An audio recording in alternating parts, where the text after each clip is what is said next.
नमस्कार, मैं हूं राजन कुमार। आप देख रहे हैं न्यूज़ पेपर। बीपीएससी ने एक बार फिर से झटका दिया और वो झटका क्या है वो आपको हम बताएंगे। लेकिन जिस तरीके से अभ्यर्थी जो आ रहे थे पटना, ट्रेनों में सफ़र कर रहे थे, फुटपाथ पर सोने को मजबूर थे अपने भविष्य को लेकर, लेकिन जो कारनामा हुआ है उससे कहीं ना कहीं अभ्यर्थियों को बड़ा झटका लगा। और इस पर बात करने के लिए हमारे साथ दिलीप है। दिलीप छात्र नेता बताएंगे कि क्यों रद्द हुआ है और क्या मंशा है और सरकार इससे क्या करने जा रही है। दिलीप जी, झटका तो बहुत बड़ा लगा है इसका।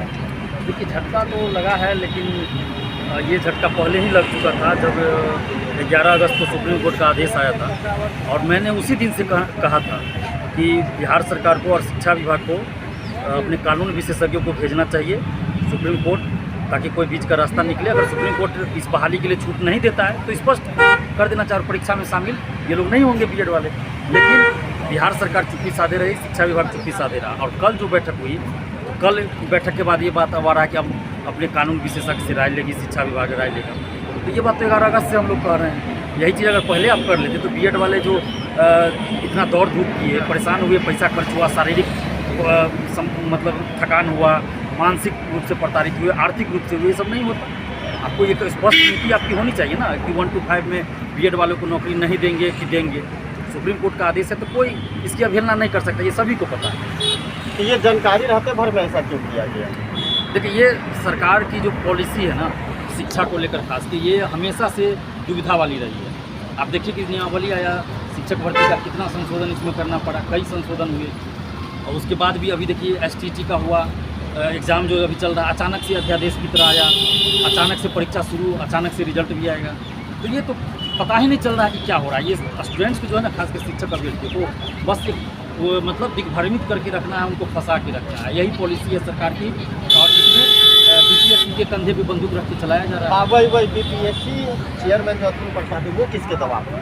देखिए, वो दबाव में नहीं रहेंगे, वो तो दबाव में नहीं है। संवैधानिक संस्था है बीपीएससी, और अभी तो बीपीएससी बहुत अच्छा से काम कर रहे हैं। लेकिन दिक्कत ये है कि ना कि ये सिविल सेवा की परीक्षा नहीं है, ये शिक्षक भर्ती है। और इसमें जो नियमावली शिक्षा विभाग बना के भेजेगा उसी के अनुसार इनको बहाली कर। इनके साथ दिक्कत ये है, ये खुद से नहीं कुछ इसमें कर सकते। दिक्कत सबसे बड़ी ये यहाँ पे आ रही है। और शिक्षा विभाग है कि यहाँ सुस्त है और लापरवाह है। कुछ मतलब जिस चीज़ को उनको 11-12 अगस्त को करना चाहिए था, 15-16 अगस्त को करना चाहिए, वो चीज़ वो आप कह रहे हैं कि करेंगे। यानी बीएड वाले को फंसा के अभी भी रखना चाह रहे हैं शिक्षा विभाग। तो अभी भी तो कम से कम क्लियर कर देना चाहिए ना कि हम 1 to 5 में नौकरी देंगे कि नहीं देंगे। इतना करने में क्या दिक्कत है? हम लोग तो 11 अगस्त से कह रहे हैं। डीएलएड वाले के साथ भी हम लोग हैं, बीएड वाले के साथ भी। हम बिहार के छात्र छात्राओं के साथ हैं। डीएलएड वाले ये ना समझे कि हम बीएड वालों के पक्ष में बोल रहे हैं, उनके पक्ष में नहीं है। ऐसा तो कुछ नहीं है। क्योंकि अभी बीएड वालों के साथ गलत हो रहा है। गलत किसने किया? सुप्रीम कोर्ट का आदेश आया 11 अगस्त को, बिहार सरकार को उस पर तुरंत कुछ करना चाहिए था, एक प्रयास करना चाहिए, वो नहीं किया गया। और बीएड का पहले क्या था, 2018 से पहले भी था कि 1 to 5 में सिर्फ डीएलएड वाले आ सकते हैं। 2018 से ये व्यवस्था हुई कि ब्रिज कोर्स करवा दिया जाएगा और 1 to 5 में ये लोग भी आ सकते हैं। तो ये किन लोगों के दबाव में किया गया, ये भी देखने वाली बात है कि बीएड कॉलेज जो पूरे हिंदुस्तान में है वो किन लोगों का है अधिकतर। 90% से ज़्यादा शिक्षा माफियाओं का है बीएड कॉलेज, बड़े बड़े नेता अधिकारियों का है, बिजनेसमैन का है। तो उन लोगों के दबाव में आकर केंद्र सरकार ने ऐसा क्यों किया, जिसका खामियाजा आज बीएड वाले को भुगतना पड़ रहा है। जो मेरिट वाले स्टूडेंट्स हैं, ईमानदार स्टूडेंट्स, उनको भी आज भुगतना पड़ रहा है। उनके खामियाजा, उनकी गलती की सजा आज बीएड वाले भुगत रहे हैं। तो इसमें मैं हाथ जोड़कर विनती करता हूं कि बीएड वाले और डीएलएड वाले आपस में न लड़ें। ये लड़ें सरकार की गलत नीतियों के खिलाफ, चाहे वो बिहार सरकार हो या केंद्र सरकार हो। एनसीटी किससे संचालित होता है? केंद्र सरकार से। क्योंकि एनसीटी ने उस समय गाइडलाइन ऐसा जारी किया। जब उसने ऐसा गाइडलाइन जारी किया तो अभी क्यों नहीं वो बीएड वालों के पक्ष में खड़ा है? तो एनसीटी के अधिकारी भी दोषी है ना, केंद्र सरकार भी दोषी है, शिक्षा मंत्री भी उस समय की दोषी है। बिहार सरकार अभी इसलिए दोषी हो गई ना कि वैकेंसी यहाँ निकल चुकी थी, एडमिट कार्ड आ चुका, उसके बाद सुप्रीम कोर्ट का आदेश आया। अगर बिहार सरकार अपने कानून विशेषज्ञ को सुप्रीम कोर्ट भेज देती, इस बहाली के लिए कुछ दिशा निर्देश सुप्रीम कोर्ट से मांगा जाता। अलग बात है सुप्रीम कोर्ट क्या आदेश देता नहीं देता कुछ को नहीं पता। हो सकता है सुप्रीम कोर्ट कहता कि इस बहाली में हम छूट देते हैं, हो सकता है सुप्रीम कोर्ट कहता कि नहीं 1 to 5 में बीएड वाले बाहर ही रहेंगे। ठीक है, एक प्रयास तो किया जाता, लेकिन आपने प्रयास नहीं किया, इसलिए बिहार सरकार से बीएड वाले नाराज़ हैं, हम लोग भी नाराज़ हैं। और आज जो बात कल बैठक के बाद हुई, यही चीज़ हम लोग 11 अगस्त से कर रहे हैं। अभी एसटीटी की परीक्षा हो रही है, आपने क्यों नहीं अपियरिंग में मौका दिया? क्यों आज ऑनलाइन सेंटर में खुलेआम धांधली हो रही है? किसको सबूत चाहिए? हम सबूत देने के लिए तैयार है धांधली का। करे बिहार सरकार कार्रवाई, यहाँ हम सबूत दिखा रहे हैं, क्यों नहीं कार्रवाई करें? लिखित रूप में थाना में शिकायत की गई है, फिर भी कोई कार्रवाई नहीं हो रही है। गया के एक सेंटर पे लाठी डंडा से मार के भगाया जा रहा है STT। इस तरह से परीक्षा होती है? तो इस शिक्षा विभाग को खुलेआम मतलब एक तरह से कहिए कि गुंडागर्दी चल रही है बिहार में, और BPSC के कंधे पे बंदूक रख के ये लोग चला रहे हैं। मतलब BPSC के कंधे पे बंदूक रखकर शिक्षा विभाग चला रही है। बिल्कुल बिल्कुल शिक्षा विभाग BPSC के कंधा पे बंदूक रख के चला रही है। जब BPSC की गलती नहीं तो हम कैसे BPSC को गलती कहेंगे? हम नहीं कहेंगे। BPSC एक संवैधानिक संस्था है, ये भर्ती आयोग है, इसको जो गाइडलाइन शिक्षा विभाग भेजेगा उसके अनुसार इनको बहाली करना है। हाँ, क्वेश्चन का लेवल कैसा होगा इस पर ये डिसीजन ले सकते हैं, परीक्षा कब लेंगे, रिजल्ट कब देंगे, इस पर इनका अपना डिसीजन होगा। लेकिन नियमावली बनाना, B.Ed वाले को नौकरी देंगे कि नहीं देंगे, ये तो शिक्षा विभाग को निर्णय करना है। जो निर्णय शिक्षा विभाग करेगा उसी का पालन इनको करना है, BPSC को करना है। आज B.Ed की परीक्षा 18 में शायद हुई थी, उसके बाद अभी अगर आप B.Ed आप करवा दीजिएगा तो जो अभी B.Ed वाले 1 to 5 से बाहर हुए उनको एक मौका मिल सकता है कि पेपर 2 की परीक्षा देंगे, नई बहाली में वो शामिल हो सकते हैं। लेकिन सरकार जानबूझकर ये शिक्षक अभ्यर्थियों के लिए हम अगर कहे कि ये कहा गया है ना, मोहब्बत भी बड़ी अजीब चीज़ है, न जीने देती है न मरने देती है, उसी तरह शिक्षक अभ्यर्थियों को बिहार सरकार न जीने दे रही है न मरने दे रही है। मतलब इस तरह का व्यवस्था बना दिया गया है ना कि सुबह उठे तो देखते हैं कि ये नोटिस आ गया, दोपहर में कुछ और है, शाम में कुछ और है, रात को सोने से पहले देखिए तो कुछ और आ रहा है। अरे भाई कुछ तो सांस लेने दीजिए, आपको इतनी हड़बड़ी है, क्यों हड़बड़ी है इतनी? STT का किसके लिए आप STT आयोजित करवा रहे हैं? क्या आप अध्यादेश भी इस तरह से नहीं आता है? अध्यादेश भी आता है ना तो 1-2 दिन पहले चर्चा कम से कम हो जाती है। लेकिन इस बार जो STT का आया 2023, देखिए अध्यादेश की तरह आया है, सुबह में आया, शाम से फॉर्म भराना शुरू, और ऑनलाइन सेंटर पे धांधली। CTET में जब धांधली हुई दिसंबर में, गलत हो रहा है। गलत किसने किया? सुप्रीम कोर्ट का आदेश आया 11 अगस्त, तो बिहार सरकार को उस पर तुरंत कुछ करना चाहिए था, एक प्रयास करना चाहिए, वो नहीं किया गया। और B.Ed का पहले क्या था, 2018 से पहले भी था कि 1 to 5 में सिर्फ DLED वाले आ सकते हैं। 2018 से ये व्यवस्था हुई कि ब्रिज कोर्स करवा दिया जाएगा और 1 to 5 में ये लोग भी आ सकते हैं। तो ये किन लोगों के दबाव में किया गया, ये भी देखने वाली बात है कि B.Ed कॉलेज जो पूरे हिंदुस्तान में है वो किन लोगों का है? अधिकतर 90% से ज़्यादा शिक्षा माफियाओं का है B.Ed कॉलेज, बड़े बड़े नेता अधिकारियों का है, बिजनेसमैन का है। तो उन लोगों के दबाव में आकर केंद्र सरकार ने ऐसा क्यों किया, जिसका खामियाजा आज B.Ed वाले को भुगतना पड़ रहा है। जो मेरिट वाले स्टूडेंट्स हैं, ईमानदार स्टूडेंट्स, उनको भी आज भुगतना पड़ रहा है।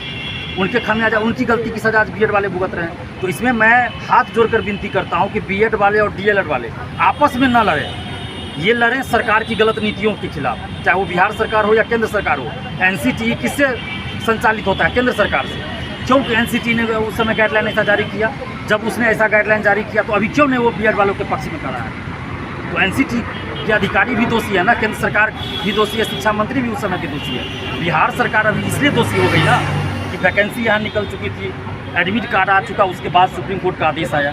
अगर बिहार सरकार अपने कानून विशेषज्ञ को सुप्रीम कोर्ट भेज देती, इस बहाली के लिए कुछ दिशा निर्देश सुप्रीम कोर्ट से मांगा जाता, अलग बात है सुप्रीम कोर्ट क्या आदेश देता नहीं देता कुछ को नहीं पता। हो सकता है सुप्रीम कोर्ट कहता कि इस बहाली में हम छूट देते हैं, हो सकता है सुप्रीम कोर्ट कहता कि नहीं 1 to 5 में B.Ed वाले बाहर ही रहेंगे। ठीक है, एक प्रयास तो किया जाता, लेकिन आपने प्रयास नहीं किया, इसलिए बिहार सरकार से B.Ed वाले नाराज़ हैं, हम लोग भी नाराज़ हैं। और आज जो बात कल बैठक के बाद हुई, यही चीज़ हम लोग 11 अगस्त से कर रहे हैं। अभी STT की परीक्षा हो रही है, आपने क्यों नहीं अपियरिंग में मौका दिया? क्यों आज ऑनलाइन सेंटर पे खुलेआम धांधली हो रही है? किसको सबूत चाहिए? हम सबूत देने के लिए तैयार है धांधली का। करे बिहार सरकार कार्रवाई, यहाँ हम सबूत दिखा रहे हैं, क्यों नहीं कार्रवाई करें? लिखित रूप में थाना में शिकायत की गई है, फिर भी कोई कार्रवाई नहीं हो रही है। गया के एक सेंटर पे लाठी डंडा से मार के भगाया जा रहा है STT। इस तरह से परीक्षा होती है? तो इस शिक्षा विभाग को खुलेआम मतलब एक तरह से कहिए कि गुंडागर्दी चल रही है बिहार में, और BPSC के कंधे पे बंदूक रख के ये लोग चला रहे हैं। मतलब BPSC के कंधे पे बंदूक रखकर शिक्षा विभाग चला रही है। बिल्कुल शिक्षा विभाग BPSC के कंधा पे बंदूक रख के चला रही है। जब BPSC की गलती नहीं तो हम कैसे BPSC को गलती कहेंगे? हम नहीं कहेंगे। BPSC एक संवैधानिक संस्था है, ये भर्ती आयोग है, इसको जो गाइडलाइन शिक्षा विभाग भेजेगा उसके अनुसार इनको बहाली करना है। हाँ, क्वेश्चन का लेवल कैसा होगा इस पर ये डिसीजन ले सकते हैं, परीक्षा कब लेंगे, रिजल्ट कब देंगे, इस पर इनका अपना डिसीजन होगा। लेकिन नियमावली बनाना, B.Ed वाले को नौकरी देंगे कि नहीं देंगे, ये तो शिक्षा विभाग को निर्णय करना है। जो निर्णय शिक्षा विभाग करेगा उसी का पालन इनको करना है, BPSC को करना है। आज B.Ed की परीक्षा 18 में शायद हुई थी, उसके बाद अभी अगर आप B.Ed आप करवा दीजिएगा तो जो अभी B.Ed वाले 1 to 5 से बाहर हुए उनको एक मौका मिल सकता है कि पेपर 2 की परीक्षा देंगे, नई बहाली में वो शामिल हो सकते हैं। लेकिन सरकार जानबूझकर ये शिक्षक अभ्यर्थियों के लिए हम अगर कहें कि ये कहा गया है ना, मोहब्बत भी बड़ी अजीब चीज़ है, न जीने देती है न मरने देती है। उसी तरह शिक्षक अभ्यर्थियों को बिहार सरकार न जीने दे रही है न मरने दे रही है। मतलब इस तरह का व्यवस्था बना दिया गया है ना कि सुबह उठे तो देखते हैं कि ये नोटिस आ गया, दोपहर में कुछ और है, शाम में कुछ और है, रात को सोने से पहले देखिए तो कुछ और आ रहा है। अरे भाई कुछ तो सांस लेने दीजिए। आपको इतनी हड़बड़ी है, क्यों हड़बड़ी है इतनी एसटीटी का? किसके लिए आप एसटीटी आयोजित करवा रहे हैं? क्या आप अध्यादेश भी इस तरह से नहीं आता है? अध्यादेश भी आता है ना तो एक दो दिन पहले चर्चा कम से कम हो जाती है। लेकिन इस बार जो एसटीटी का आया 2023, देखिए अध्यादेश की तरह आया है। सुबह में आया, शाम से फॉर्म भराना शुरू, और ऑनलाइन सेंटर पे धांधली। सीटेट में जब धांधली हुई दिसंबर में, तो इस बार 20 अगस्त को ऑफलाइन पूरे देश में हुई, और एसटीटी ऑनलाइन हो रहा है। क्यों हो रहा है भाई? किसको फायदा पहुंचाना चाह रहे हैं आप? इतनी हड़बड़ी किस लिए आपको थी? आप 26 तारीख को समाप्त थी बीपीएससी शिक्षक भर्ती की परीक्षा, आप उसके बाद निकालते या पहले भी निकाल दिए तो कम से कम शिक्षक भर्ती परीक्षा के 10 दिन आगे तक आप डेट रखते फॉर्म भरने का। वो मंजर अभी भी याद है जो ट्रेनों पे लोग किस तरीके से आ रहे थे, प्लेटफॉर्म पे सोने को मजबूर थे, फुटपाथ पे सोने को, लेकिन उनके चेहरे पे तो मायूसी है। अगर ये पूरी तरह रद्द होती है तो फिर आगे की रणनीति क्या है? देखिए, ये किसी को खुश रखने के लिए कुछ दिन के लिए गलत चीज़ नहीं बोलना चाहिए। बीएड वाले 1 to 5 से पहले 11 अगस्त को ही बाहर हो चुके हैं, और उनको सिर्फ खुश रखने के लिए कुछ जो है तथाकथित शिक्षक और तथाकथित यूट्यूबर जो है 2-4 वो दिन भर खबर चला रहे हैं बीएड वालों के लिए खुशखबरी, बीएड वालों के लिए खुशखबरी, और स्टूडेंट्स भी यहाँ गुमराह हो जा रहे हैं। पता नहीं है उनको, और वो चैनल देख रहे हैं, उनको व्यूज जा रहा है लाख 2-2 लाख 5-5 लाख, तो चला रहे हैं दिन भर खबर। कुछ तथाकथित हैं 2-4, देखिएगा आप। तो ऐसे खबरों से बचना चाहिए, ऐसे शिक्षकों से बचना चाहिए। एक भी शिक्षक बता दे तो उनका पढ़ाया हुआ काम किया शिक्षक भर्ती में, ये इतना से ही आएगा, ये पढ़ लो, इसी किताब से आएगा।